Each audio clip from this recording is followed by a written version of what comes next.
Hi, everybody. How's it going? My name is Dan Finley, and this is The Story Grind, a show where we look at storytelling so we can become better storytellers. Story Grind is brought to you by the stories that I make. If you want to follow along on my story writing journey, subscribe to the monthly newsletter where I give monthly updates. Links to both are in the description below. If you really like the show, please like, follow, and subscribe and share with your friends. Your support means a lot. Today we're taking a look at issue number 1 of Something is Killing the Children, which is an independent horror comic released by Boom Studios. And here's the creative team behind it. You might recognize a few of these names, including James Tynion IV, who's done quite a few comics for DC, including Batman, and has done quite a few independent comics as well. This came out in 2019 and was talked about quite a bit.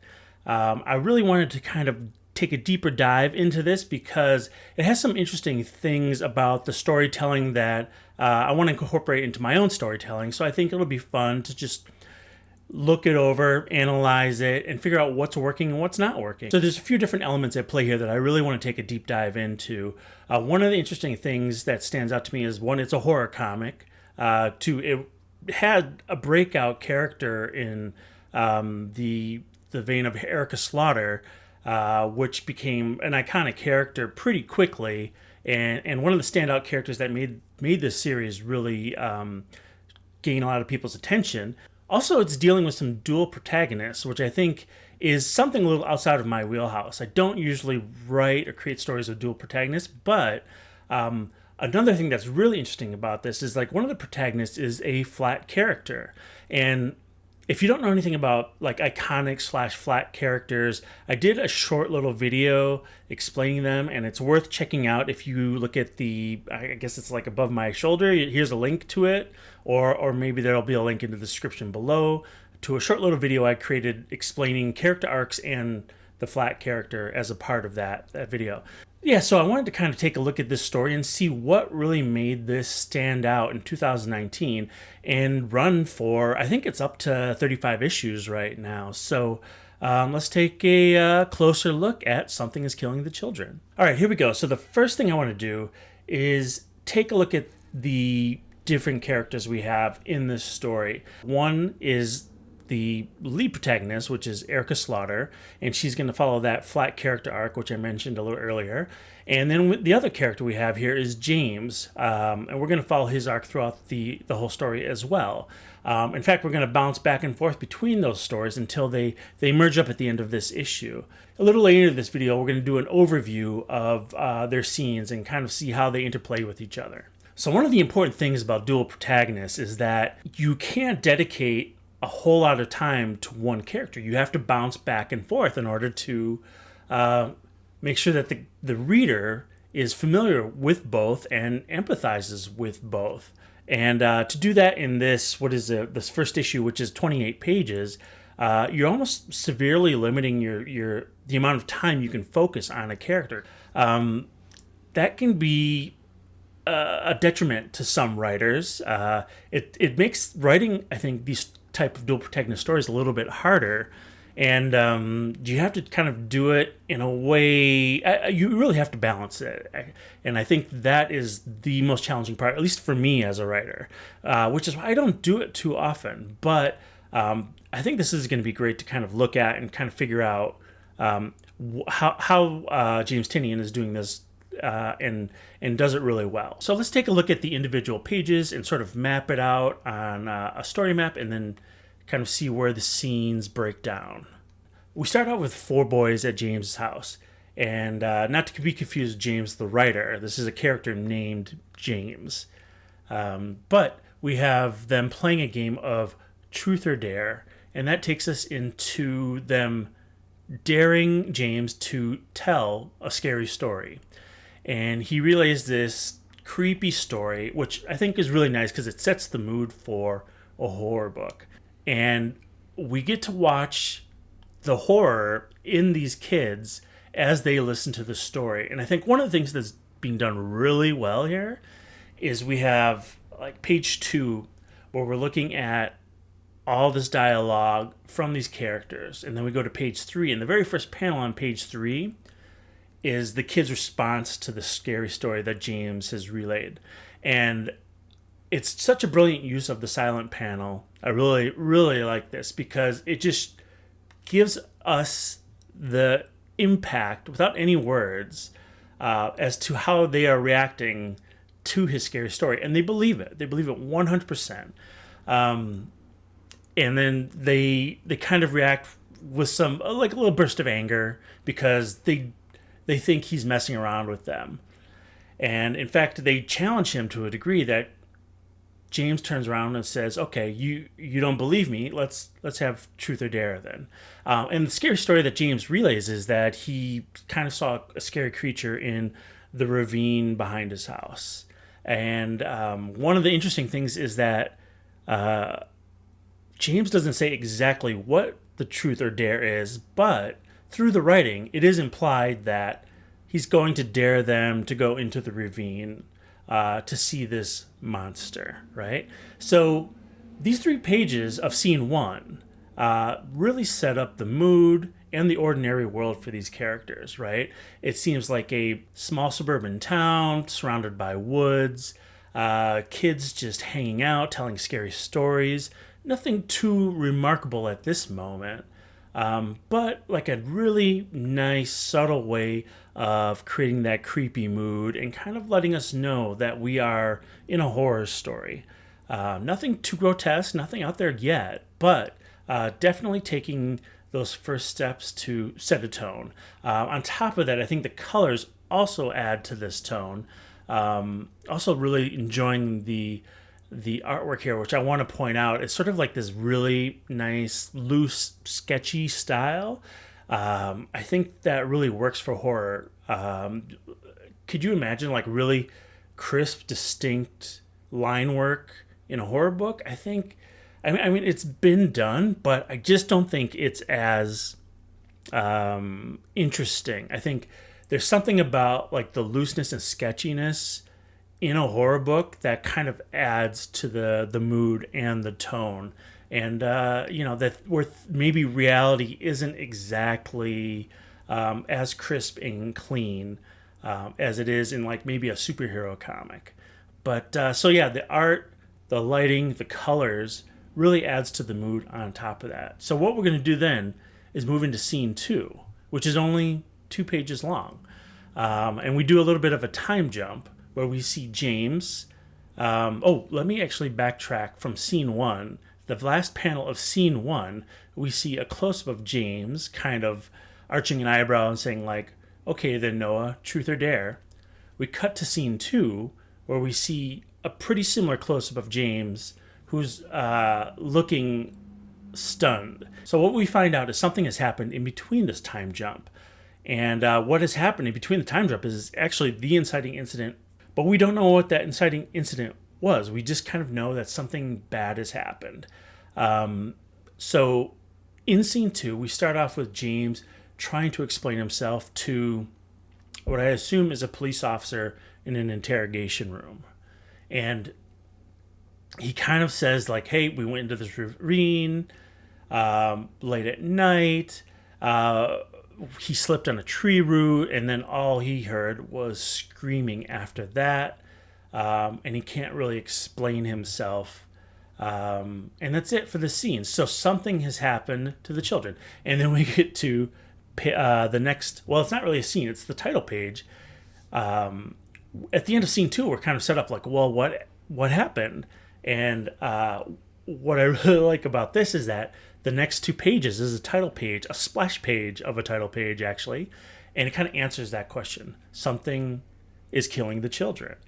Something has happened to these children, and they've obviously been killed. So I also want to point out, it's really a bold choice in a 28-page comic that you've taken 2 pages to dedicate to a splash page of the title of the book.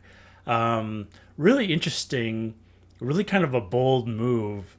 I don't know if I would have the confidence to pull that off. That'd be like, oh man, I'm missing 2 pages of storytelling I could do. But James Tynion's been doing this a while, so and it's an independent book, so he can do what he wants. So kudos to him for kind of making that step. I also want to point out that in scene 2, we get a little bit of empathy for the character of James. Something traumatic has happened to him. He's at the police station. He's upset. He's in an interrogation room. He's crying. He can't exactly explain what's happened to the officer or to us as an audience. I think the idea that he's experienced some trauma, even though we don't know what that is, does give us a little bit of empathy. It's a little bit of a hook to a little bit of concern, where as a reader, I want to know more. Like, what, there's that big question of what happened. But also, watching a kid go through trauma is something that I personally could empathize with. As a kid, I've had my traumatic moments, I think, as we all have, and that's part of growing up. So, small point of empathy right there. I think there's going to be a bigger point of empathy a little bit later on in the story, but for now, we're only 5 pages in, and we're just kind of getting a feel for the world, and we've seen the inciting incident, and now we're going to enter the rest of the story, and we have a little bit of empathy for that main character. Okay, so that takes us into scene 3, which is only 4 pages long, and it gives us our first introduction to the character of Erica Slaughter. I gotta say, this is probably one of my favorite character introductions for a comic that I've ever seen. Take a look at this. We have a title at the top of the page that says 2 weeks later. We see a little girl with an eye patch over her eye sitting in a wagon, and then there's some noises coming out of the woods, and then we are introduced to the character of Erica Slaughter, and we've already been fed this idea that there's a monster in the woods, or something has happened to the children. The title of the book is Something is Killing the Children, and then we see this individual come out of the woods covered in blood, wearing a bandana over her face that has like fangs and teeth. She's got like these giant green eyes and blonde hair, and she's holding 2 giant machetes, it looks like. When I first read this, I was like, is this the monster? Because she looks like a monster. And it's a really interesting choice to kind of have that tangent where the panel breaks right where the bandana is at. And I'm kind of curious as to why the artist made that choice. It's a little bit of a distraction, but at the same time, it can't be by accident, right? It has to be intentional, and I'm really wondering what that intent was, because I still looking at it, I'm not quite clear on what that's supposed to be. Maybe you picked up on it, and if you did, please leave it in the comments below, because I'm still a little bit clueless on that. But I'll also say that there are a few other moments in this book that where they've made intentional choices, and I don't quite understand why. But hey, I guess that's sort of the artist's prerogative, right? You put out what you put out, and hopefully the readers pick up on it. Unfortunately, I did not pick up on this, but I do love the image. It's such a striking image, such a great introduction for a main character that's going to run through 35, 36 issues of a book. And she's pretty scary looking. My big question was, is this the monster? So we're about to find out. I think the whole creative team on this book does a really great job of building visual tension. Right here, we have this individual walking up to the girl. We're not sure what's going to happen. She's still covered in blood. She's dropping her machetes.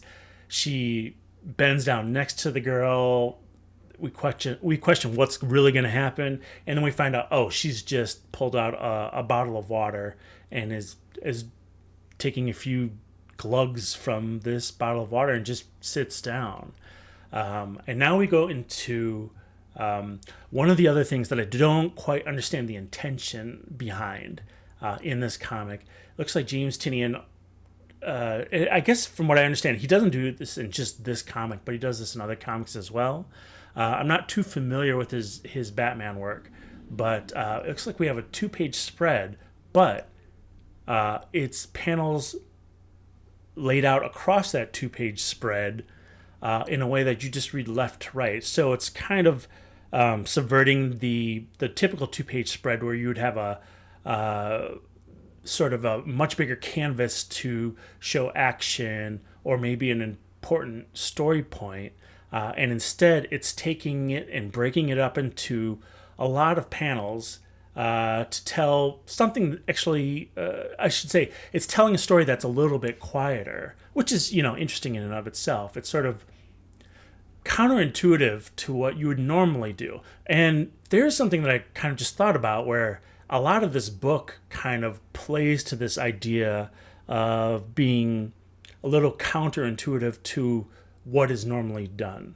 And I'll point out a few other instances a little bit later on, but really interesting.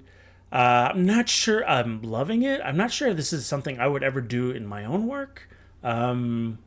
Maybe I've missed the point on this, but if you understand it better than I do, please leave a comment. But we're looking at about 24 different panels with one open panel in the very last corner of the page. If you think about that, that's 12 panels a page. Typically, you'll see 5 to 6 panels a page, not 12 panels a page. So what they're doing is taking a lot of storytelling and cramming it into these 2 pages and giving us a lot of information. So this is really Erica Slaughter's inciting incident happens on this page. So what do we know about Erica Slaughter so far? Not much, really. We just kind of saw her coming out of the woods. This is the only 4 pages dedicated to her so far.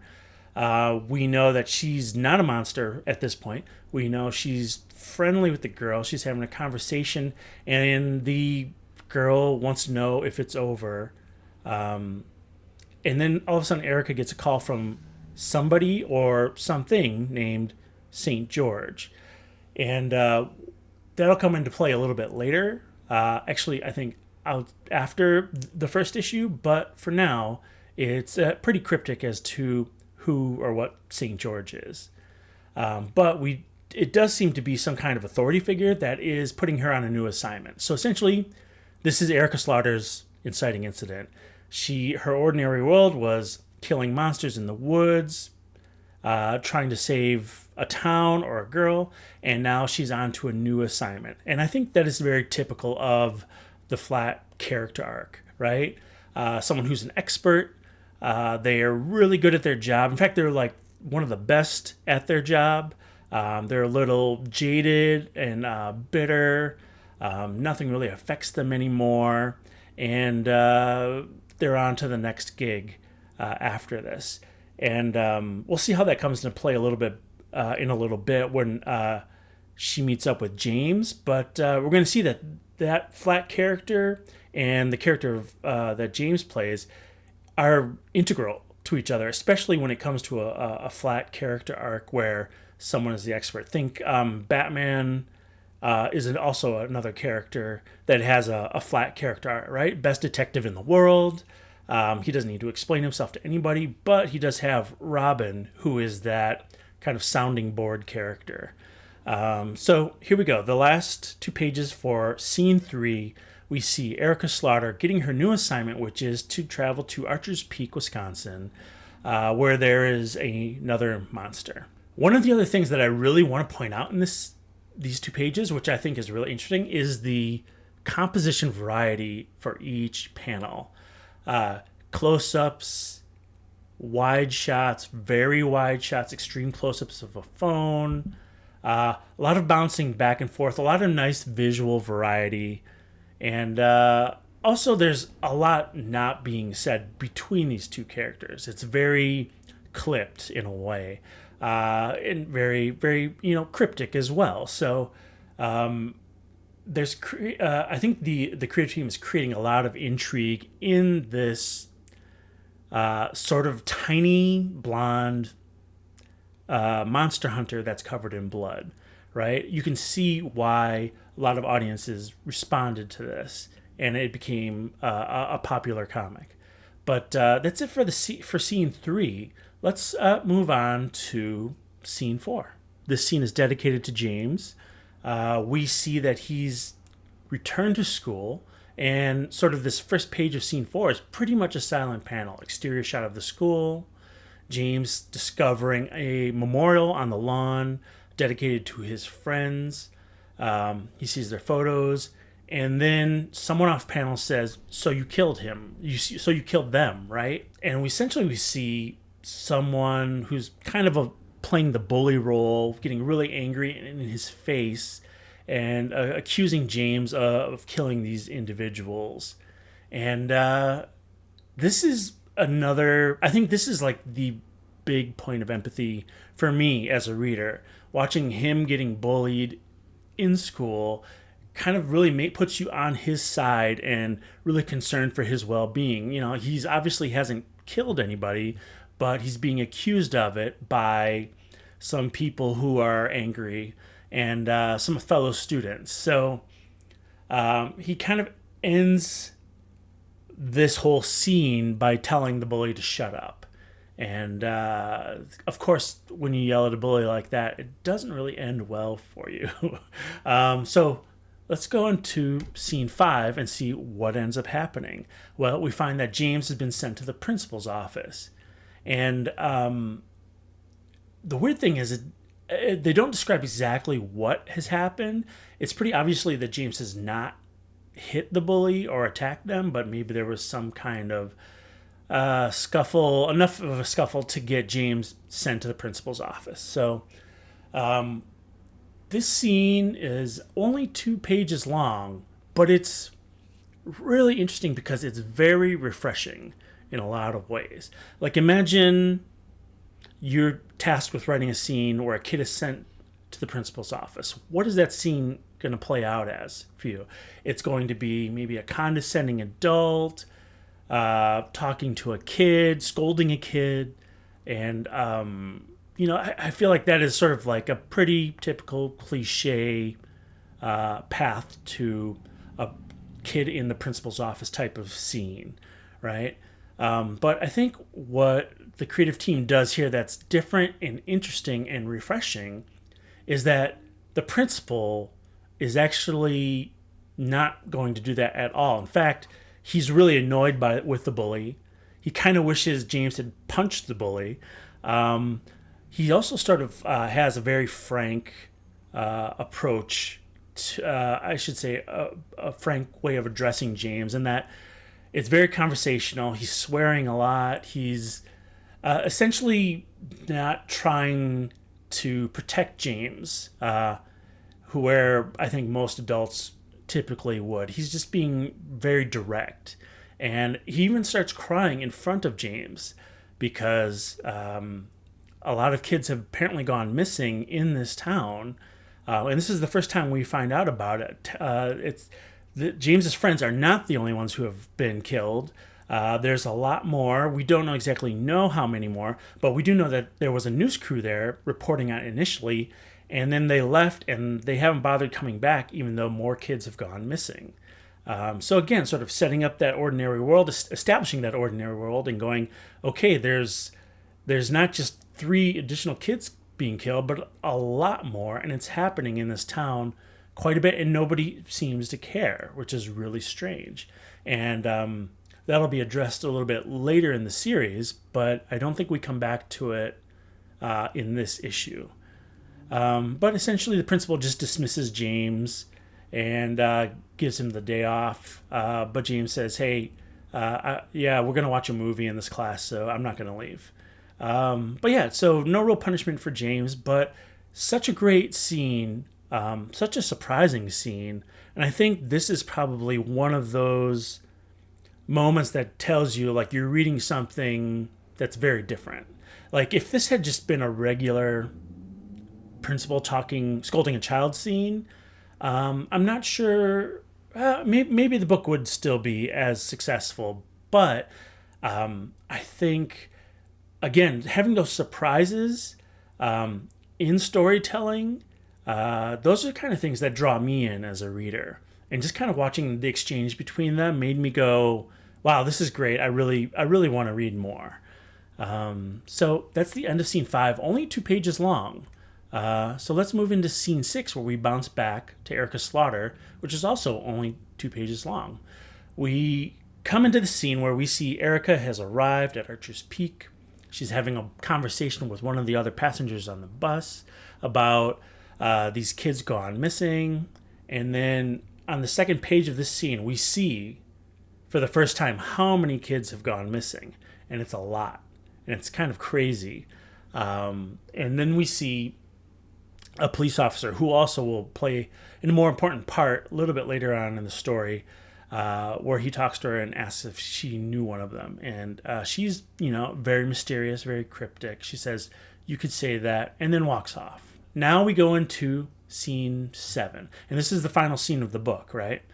We have an establishing shot of like a motel, I believe, where James is hanging out in a parking lot. And then Erica meets him and says hi. Now that we have these two different characters and we've been bouncing back between their scenes, scene 7 is the first time where these characters actually come together and have a conversation with each other.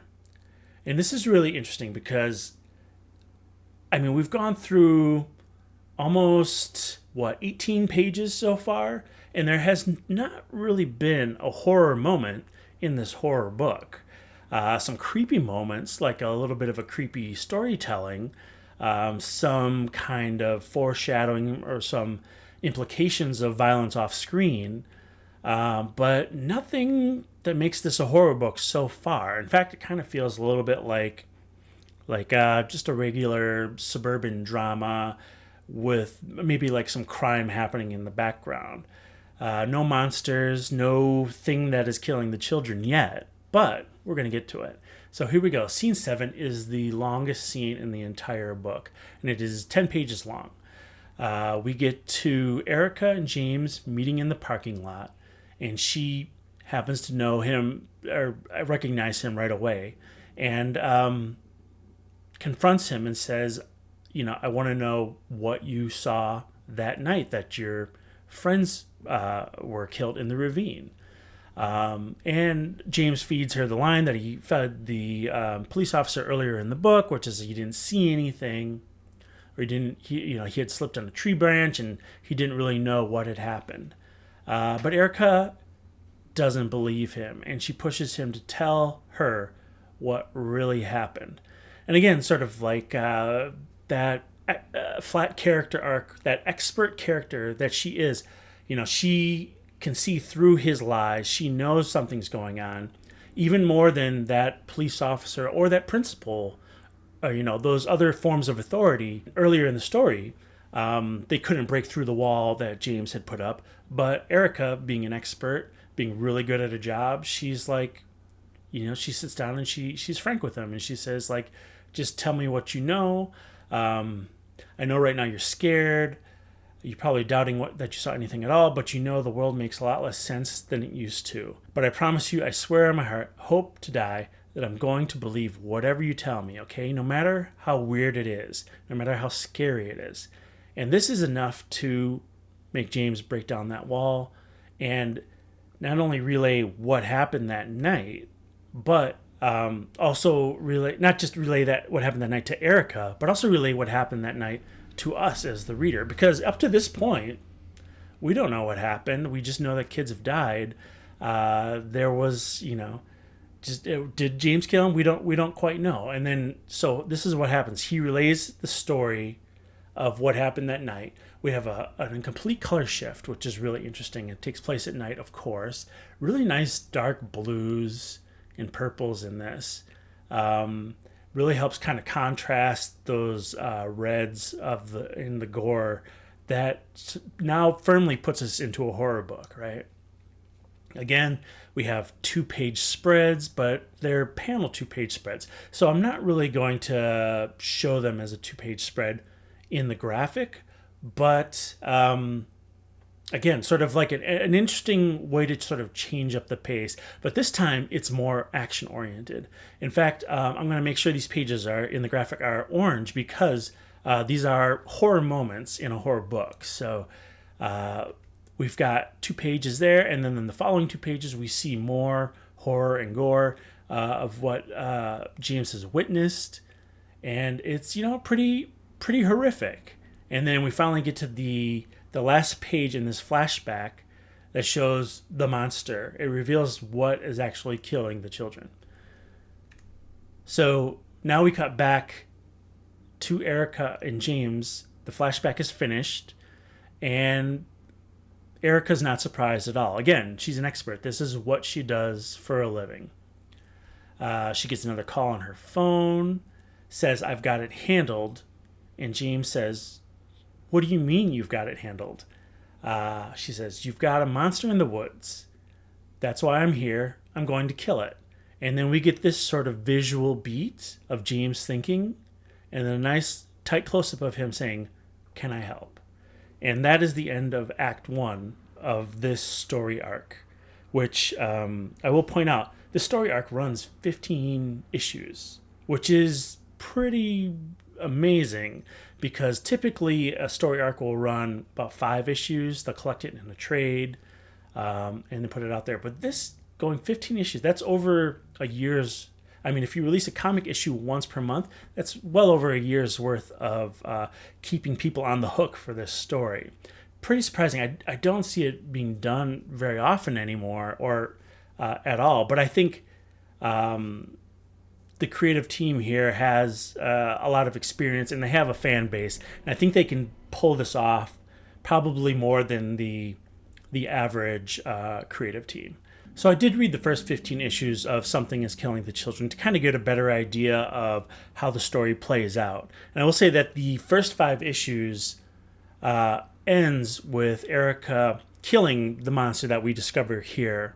And then the next 10 issues are them trying to destroy the babies of that monster. So there is some kind of closure within the first trade paperback, but it's really interesting that Erica does not really meet this monster that we see until issue 5, where she kills it, with a little bit of effort. But think about that. You've got 5 issues of a story about a monster hunter, where the monster hunter really doesn't get to the monster until issue 5. So you got to ask yourself, what is happening between issue 1, where we see the monster, and issue 5, where she destroys the monster? And this is what's really interesting, I think, about Something is Killing the Children. Even though sort of that big bad conflict is kill the monster, what James Tynion does here is he kind of pulls back from that and makes this a small town drama, which is really interesting. And in the next issue, we'll see one of the characters kind of step forward, and we're going to get a little bit more into his life. And it sort of like slows the pace down quite a bit, where, instead of Monster of the Week or Monster of the Month in this case, it's more about a sort of the horrors and the dramas that happen to these people in this small town who have lost their children.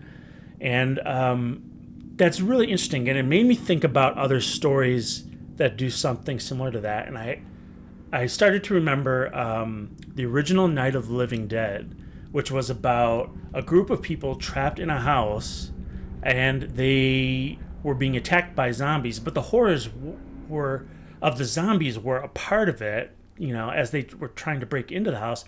But the real horrors was the exchange between the people and the decisions they've made. And of course, that same concept carried over to The Walking Dead, which I believe was originally supposed to be a version of Night of the Living Dead because it became a part of the public domain, but they ended up changing it and making it their own. But sort of that almost kind of classic horror concept. I mean, compare that to, like, let's say, other horror stories where monsters are killing children, like Freddy, for example, or maybe Jason. In those stories, you're not really seeing much more than kids being slaughtered, honestly. And this sort of takes a different approach, steps back, almost kind of gives us a bit of a classic approach in a way, where we're just seeing the drama play out, the horror, almost sort of the domestic horror that plays out between these characters. So it's a really interesting approach to the horror genre that I think was a little bit refreshing, especially in the world of comics where, you have a lot of superhero comics and it's always bad guy of the month, right? Or bad guy of the trade paperback where Spider-Man is out to try to beat some individual who's causing havoc in New York City. So I think that has another sort of thing going for it here in this story is that we're seeing we're stepping back from the horrors and we're gonna kind of look at the characters. But notice that we don't do like a huge character study in this first issue. Notice how we're only introduced to really two main characters in this first issue. Other characters are going to step forward in issue 2, issue 3, and so on. But I think it's a really smart, especially when you're limited in time, to kind of say like, hey, I'm going to focus this down and just show two of the most important characters. And then in future issues, we'll expand it. We'll kind of back off and see other characters and how they're reacting to the missing children.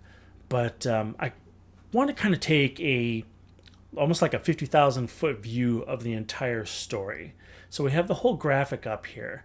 And I think there's something that's really interesting to notice. Erica Slaughter is definitely the standout character in this series. But look how many scenes she's in. She's only in 3 scenes. Her very first scene is scene 3, where we're introduced to her, where she gets that inciting incident. She's given a call that there's another monster somewhere else. We see her in scene 6, where she arrives at Archer's Peak. And then scene 7, where she kind of gets James to tell her what actually happened. So what do we know about Erica Slaughter in these 3 scenes that we've seen her in? All we know is that 1, she's really good at her job. 2, she kills monsters. And 3, she's been doing this so long that she is not even bothered by the idea of a monster that is killing children. She strolls into a town. She knows she doesn't need to talk to anybody. She's just there to get the job done and leave, and that's it. Future issues will expand her backstory a little bit, but in this first issue, I gotta ask, do you empathize with Erica Slaughter at all? Like, no, she's almost kind of like a cardboard cutout character for now. And I think that's important because the real heart of this story is with James, right? We have 2 points of empathy for him. His friends have been killed. He's suffered trauma. He's being bullied at school. His world has been turned upside down by this monster killing his friends in the woods. And he's really going to be the heart of this story. And you'll see that is pretty typical for like that iconic character like Erica Slaughter, where they are so good at their job, they don't really need to explain themselves until there's somebody next to them who's asking questions. So kind of just like a really nice setup for this type of iconic character that's going to follow a flat character arc. So what do we know so far as world building in regards to the first issue? We know that they're in like a suburban town surrounded by a lot of woods. We know that kids have gone missing and have been killed. We know that, I mean, it's a pretty contemporary story, right? We don't have a lot of sci-fi. We're not explaining a lot of technology. It's not fantasy. We're not explaining things like magic. It just sort of takes place right now. The only bit of sort of fantastical element, horror element, is that there's a monster in the woods. I started to think about what other stories have monster hunters in them. And I started to think about Hellboy is one. The Witcher is another. And as far as monster hunters, I think that's all I could come up with.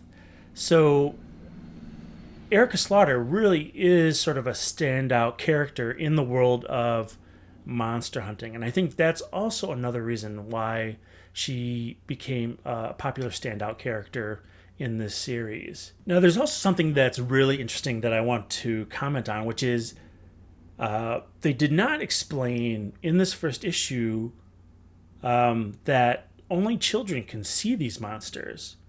That gets explained a little bit later. And they also don't explain that Erica can also see these monsters, but only because she has a mark on her head. They do show her with the mark on her head. And that'll come into play a little bit later when another character, an adult, who can't see the monster, needs to be able to see the monster. And they'll kind of explain that and show that in future issues. But I think it's, there's world building that's happened that we still haven't seen, but it is still there visually. And I think that's really smart, right? You don't want to tell all your world building in that very first issue or first chapter or first episode. You kind of just need to get to the really important stuff and then give yourself some space to touch on that world building a little bit later on. So that's it for Something is Killing the Children, issue 1. What did you think? Were you hooked by this first issue? Would you read further? Did you end up buying further issues if you did read it? Did it own up to sort of its horror roots? Was it a scary comic for you? This comic is really remarkable in a few different ways. One being the way adults talk to children, and they're just really frank with them, as well as telling a horror story that isn't necessarily focused on killing a monster, but kind of steps back and really lets us look at characters like James and other characters that will appear in future issues, and becomes more of a domestic drama. Maybe domestic drama is not the best way to say it, but in a lot of ways it reminds me of The Killing. I don't know if you remember that show. I think that was on AMC, where it was actually following two police officers who were investigating the death of a child, but you really got a chance to see how the death of this child affects an entire small town.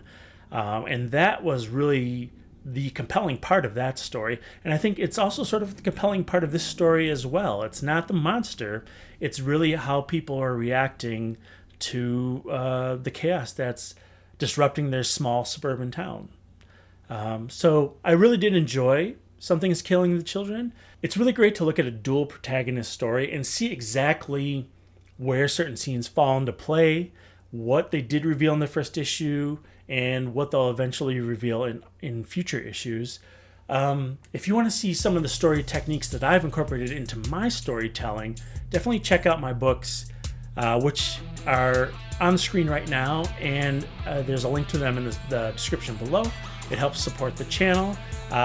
Otherwise, you can just share, like, and follow, and I'll create more videos for you, and look forward to seeing you next time. This was The Story Grind. Thanks for watching.